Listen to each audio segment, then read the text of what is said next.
Imagine if you told a story using only the imperfect. You would have habitual actions, setting the scene, and ongoing actions. For example, it was a Monday in 2015. It was hot out. I was a music student. I was reading. I used to read a lot. The coffee shop was new in town. It was 3 o'clock. I always listened to classical music. He was humming the same song I was listening to. I was having a bad day. Notice how this story is static. It doesn't go anywhere. Nothing really happened. In addition, there doesn't appear to be a logical connection between all of the pieces. In short, something is missing. Now imagine if you told a story using only the preterit. You would only have complete actions that form a sequence of events. For example, I went to a coffee shop.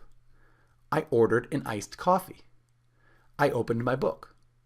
I put on some Mozart. I finished the first chapter of my book. I closed my book. I looked at my watch. The door opened. A Mozart impersonator walked in.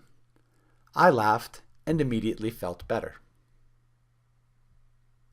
Notice that this story sounds like a list. There doesn't appear to be a context for the events that occurred. In short, something is missing.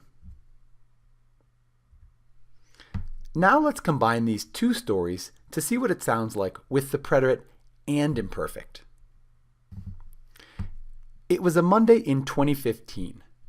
At that time, I was a music student. I was having a bad day, so I went to a coffee shop that was new in town. It was hot out, so I ordered an iced coffee and opened my book.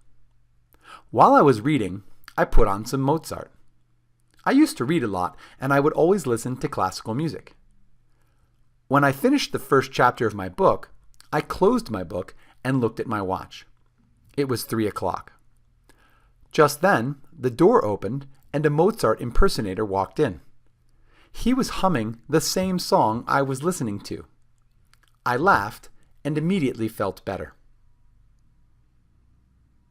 Notice how when we use both the preterit and imperfect to tell a story, it sounds whole. Nothing is missing. Here is the same story with the preterit in orange and the imperfect in purple. Notice how the two work together to create a whole story.